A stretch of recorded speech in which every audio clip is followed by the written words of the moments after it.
नमः प्रणवार्थाय शुद्धज्ञानैकमूर्तये निर्मलाय प्रशान्ताय दक्षिणामूर्तये नमः। ॐ श्री गुरुभ्यो नमः। ॐ शान्ति शान्ति शान्ति। Namaste. Today we will read a shloka from Bhagavad Gita, chapter 5. So the shloka talks about how an enlightened being would perform actions in this world. How a person who has the knowledge of truth, how he would live on this earth. So Krishna talks about these points to let us know how about his state of mind and his understanding and how he performs actions in this world.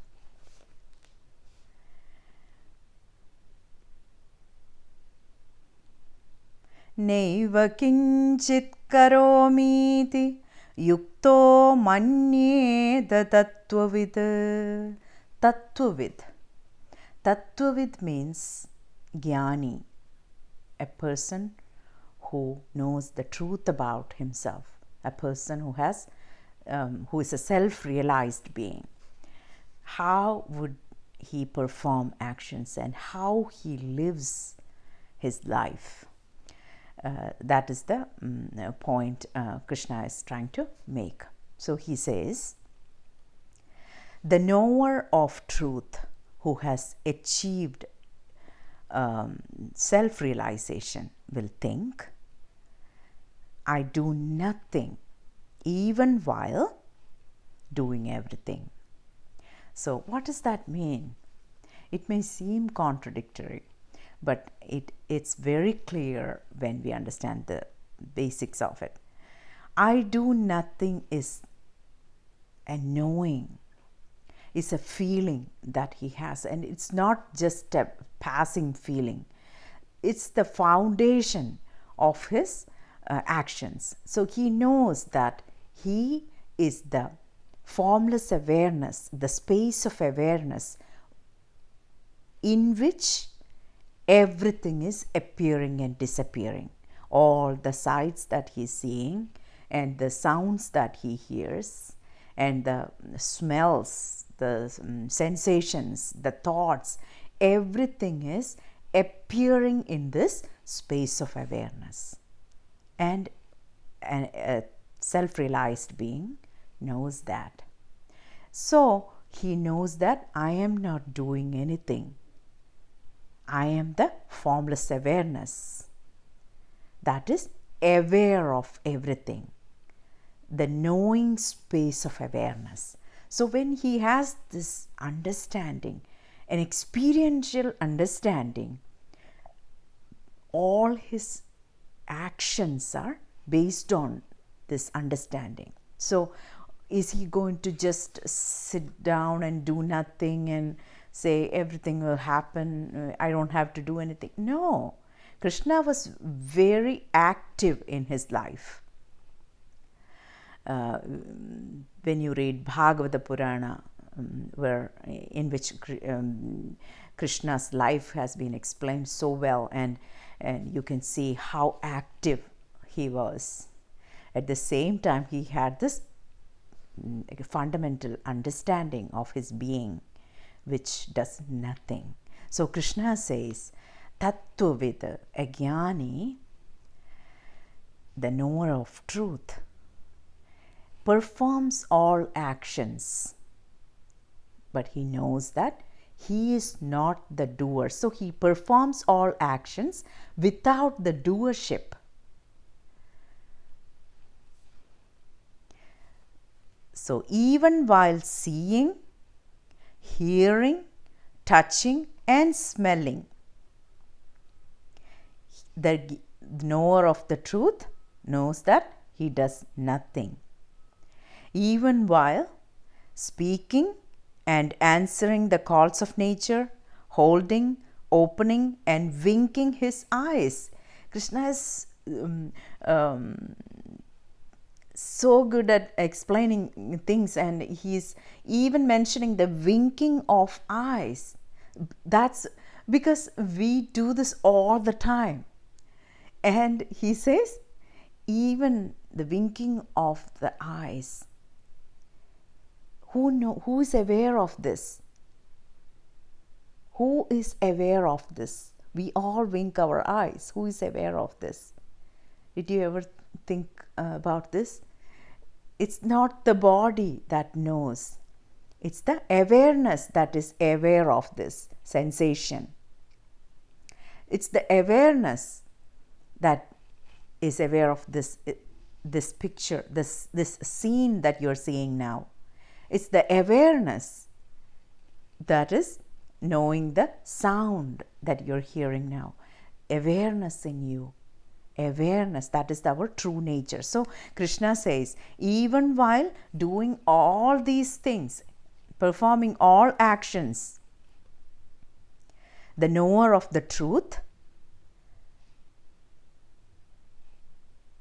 knows that he does nothing. So he does not have any ownership of thoughts, and there's no identification. So sometimes, how do we perform in the world, in this world? We cannot behave in the same way with everyone. We all know that.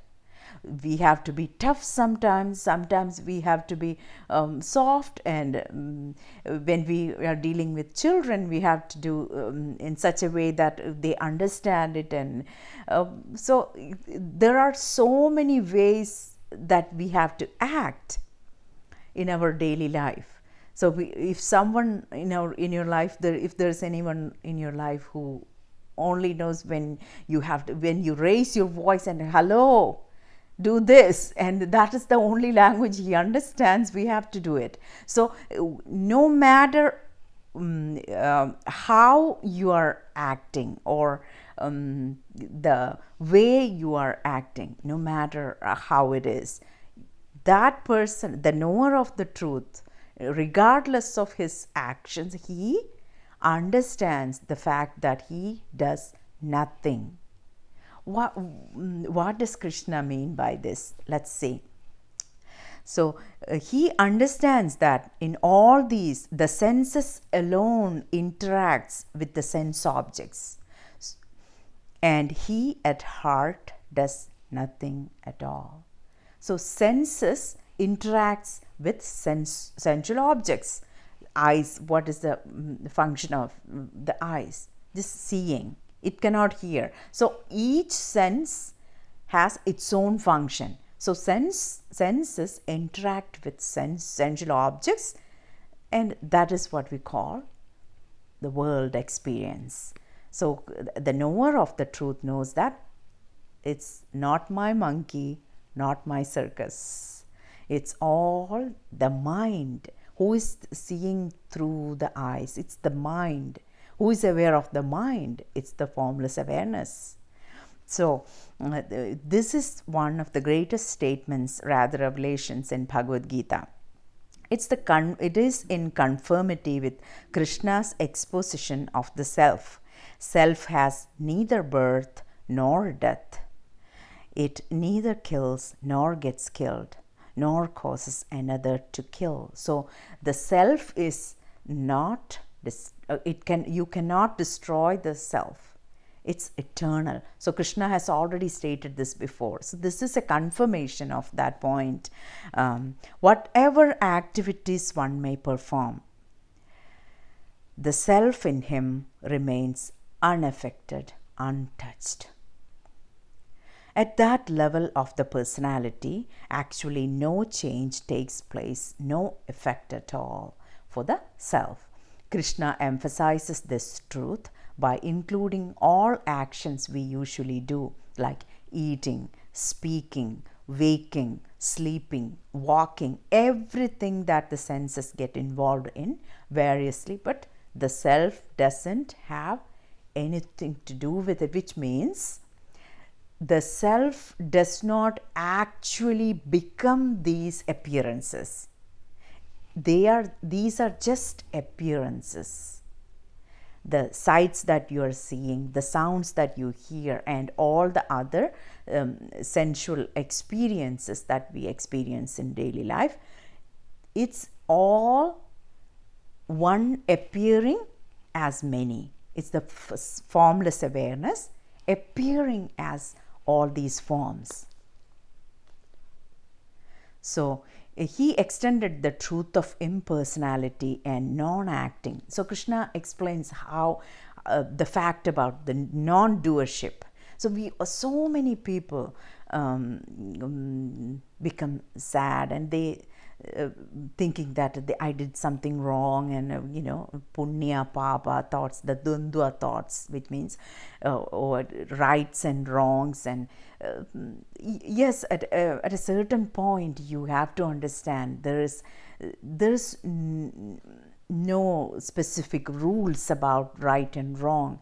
And for because when we move to knowledge about self and spiritual knowledge, you understand that it's all the gunas that are playing. Gunas means sattva, raja and tamo guna, 3 gunas of the nature. The body and mind are parts of nature.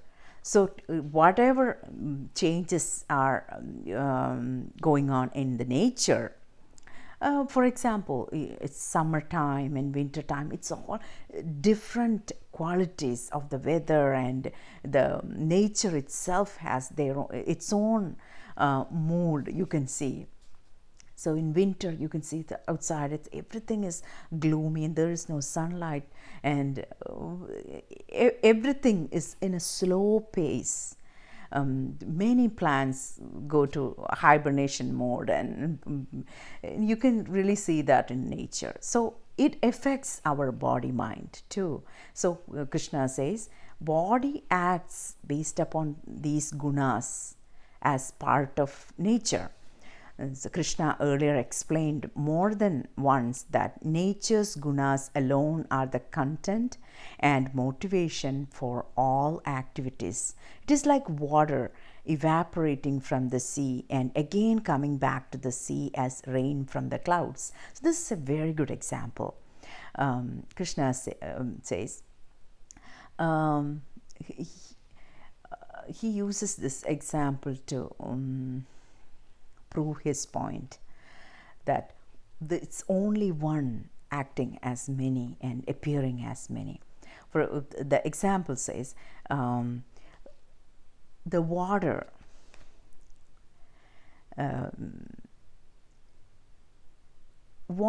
evaporating from the sea and again coming back to the sea as rain and the clouds.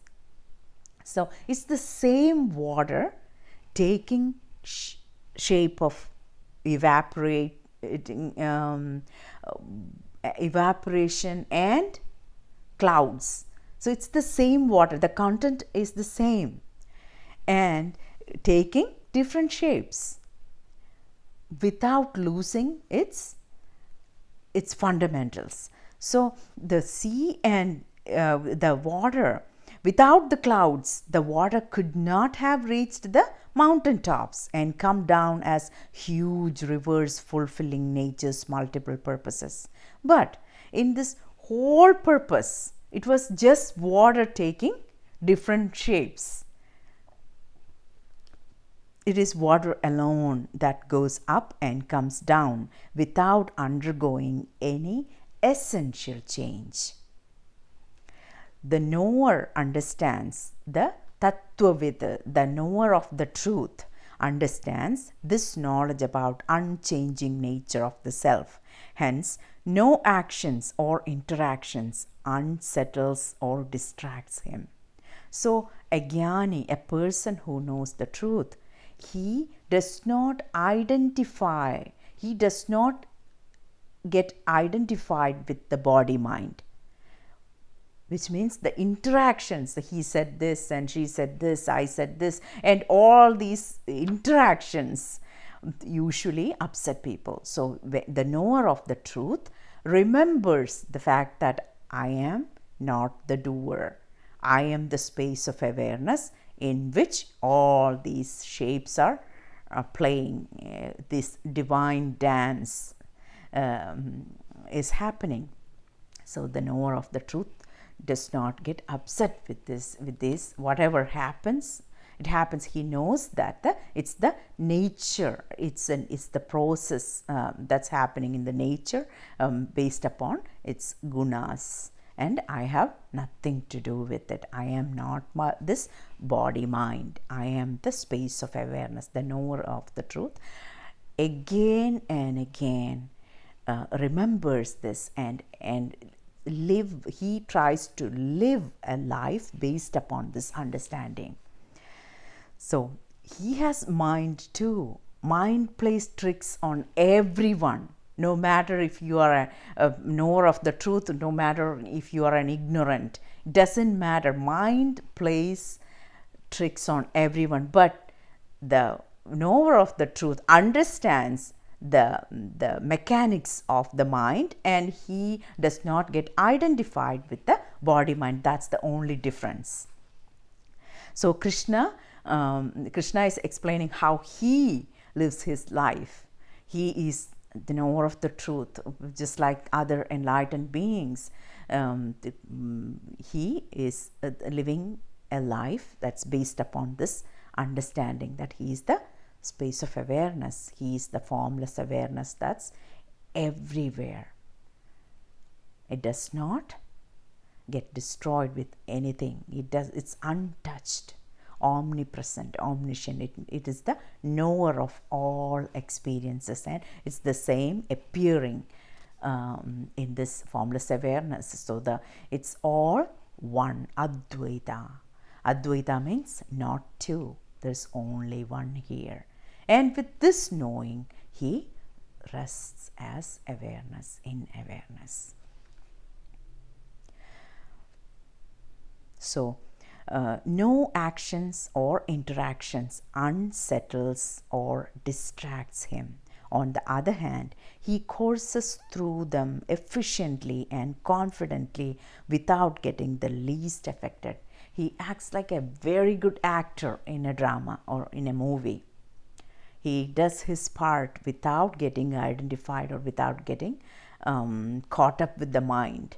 Even if for a few moments something might come up in the mind, and mind might try to trick him, but he remembers again and again what his position is as the formless awareness.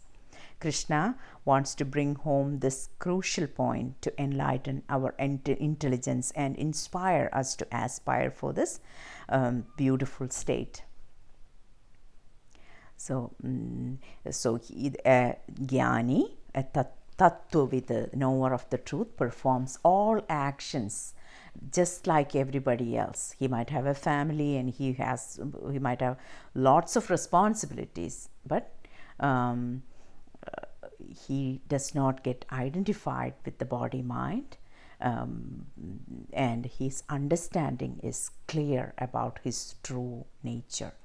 So why does Krishna say this? Because he is asking us to follow this point and become a jnani just like him, so that we get out of this cycle of suffering, birth and death, and the everlasting happiness, to achieve the everlasting happiness, which is the highest potential for a human being, as Krishna said in Bhagavad Gita. So these points are good reminders to stay in our true position as formless awareness. I hope this helps. Thank you.